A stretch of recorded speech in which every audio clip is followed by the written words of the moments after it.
Hi everyone and welcome to Germany for Student channel. Today is the 26th lesson of A1 level of German language course and today we are going to talk about perfect in German language. I have divided the lesson in two parts. Today we will cover first part because this topic is a bit complicated, therefore I have divided it into two parts.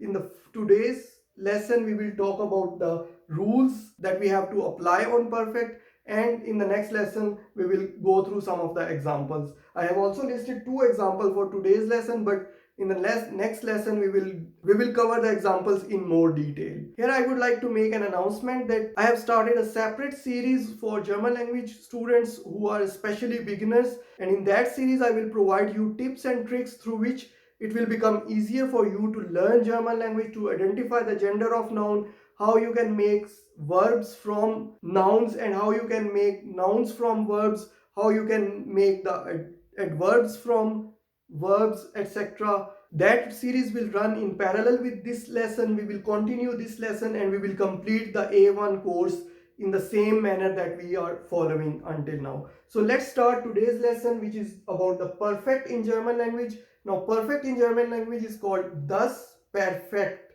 Das perfekt. When do we use it? We use perfect for the activities or actions that have happened in the past. In German language, especially in the spoken German, perfect is very commonly used. Almost 90% of the conversation that describe the action which have occurred in past, they are explained by using the perfect tense rather than using the past tense. There exists also a past tense, but the usage of past tense in German language is very limited. You will hardly see people talking about the past events in past tense. They will always use, or 99% they will use the perfect tense in German language. In written, you may find some text that is written in the past tense for the activities which have happened in the past, but in spoken German you will hardly listen someone speaking past tense in German. So let's first see that what is the sentence structure of the perfect tense. The perfect tense will start with the subject, and anything that is performing an action is the subject of the sentence, and we know that anything that is performing an action is the nominative case. So here this subject will always be the nominative case. In the second position in the sentence we have to select between haben verb and sein verb. What is the criteria of selecting this? We will cover it afterwards, but first we complete the sentence structure. So either you use haben verb or you use sein verb, and in both cases you have to conjugate the verb with respect to the subject of the sentence. Uh, We have already done the conjugation of haben and sein separately in two different lessons. If you haven't seen it, please do it now before we proceed further. Next, the third position, there can be preposition, that there can be an object. I have used this placeholder just for object. Here we can use the preposition, or we can use an object or any adverb, etc. And the last position of the sentence will always be occupied by the perfect form of the verb. Like we have perfect form of verb in English language, we also have perfect form of verb in German language, and that perfect form will always come at the end of the sentence, and that perfect form of verb is called participle zwei. So this is the sentence structure in German language for perfect tense. Now we go through the scenarios when we have to use the haben verb at the second position and when we have to use the sein verb at the second position. First we start with haben, all reflexive verbs. Now there are certain types of verb in German language. We haven't covered it yet. We will do a detailed lesson on this, but here I will just mention that all the reflexive verbs in German language, whenever we use reflexive verb in German language for an activity that has happened in the past, we will use haben verb as the helping verb. Next is verbs that take accusative object. Now what does this mean? All those verbs which require an object for the complete understanding of the sentence, they will always take haben verb. Let's see a couple of examples. For example, sehen is a verb which means to see, and if I simply say I see, the next person will wait for me to complete the sentence. What do I see? I see a tree, I see a house, I see a bicycle. So this sehen verb require an object so that the sentence is complete. Similarly, besuchen means to visit. If I simply say I visit, what do I visit? Do I visit a museum, or I visit a city, or I visit a hill? So I have to mention one object so that the sentence is completed. Bauen, to build. I build. What do I build? Whether I build a house or whether I build a bridge, for example. Here again, I need an object so that the sentence gets completed. Kaufen, I buy. What do I buy? I buy shoes or I buy jacket. So here again I need an object, and all those verbs which require a direct object in order for the sentence to get completed, they will always take haben verb.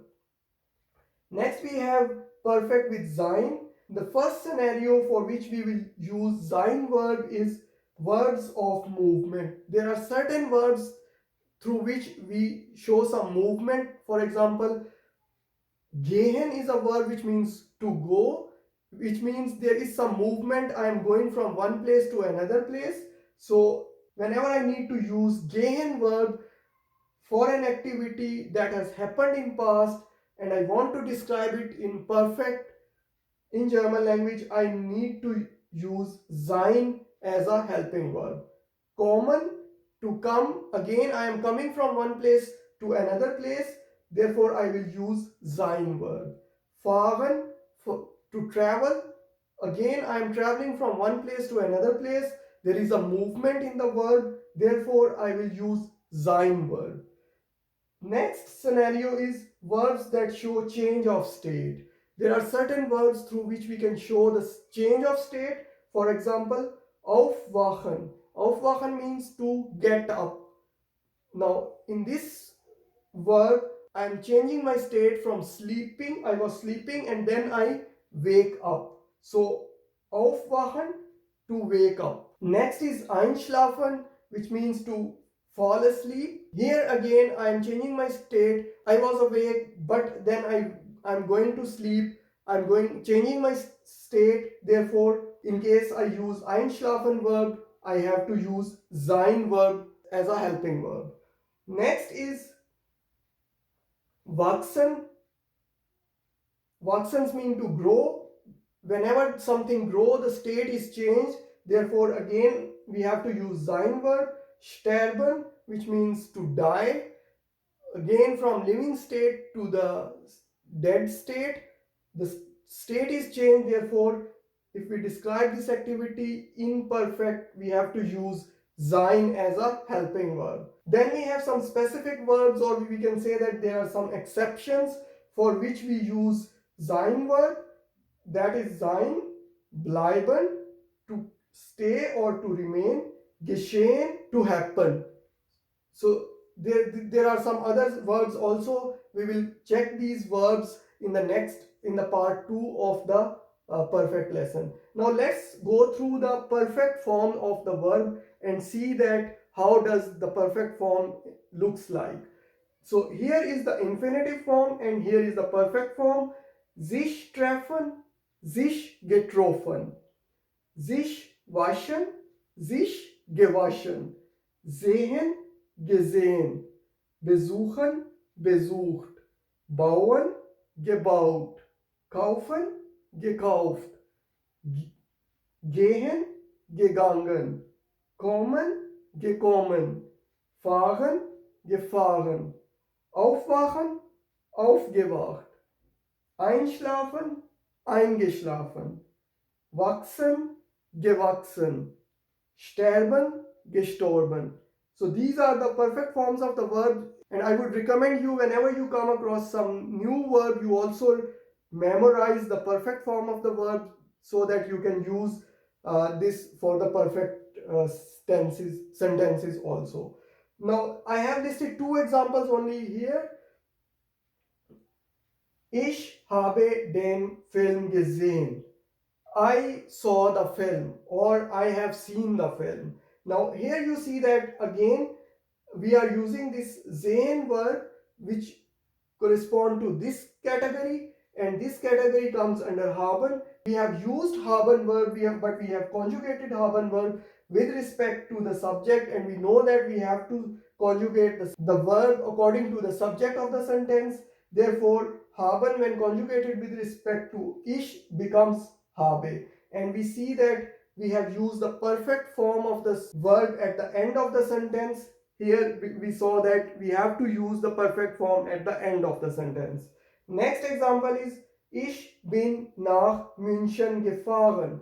I traveled to Munich. Now in this form, because we are using gefahren verb, which is the perfect form of verb fahren, which comes here, there is a movement in this verb. Therefore we have used sein verb, and we have conjugated sein verb according to the subject of the sentence, which is ich. Therefore the sein conjugation for ich is bin. Ich bin nach München gefahren. So these are the basics of perfect tense in German language. We have gone through the basic things which are sufficient for you to understand the use of perfect at A1 level or even at A2 level. There are some points that I have intentionally skipped from the rules that we have to follow, but these are not required at A1 or A2 level of German language. I hope this is clear to you. We will discuss the examples in detail in part 2 of lesson number 26. If you have any query or question, just put it in the comment and I will answer it. I hope you enjoyed the lesson. Thank you. Bye.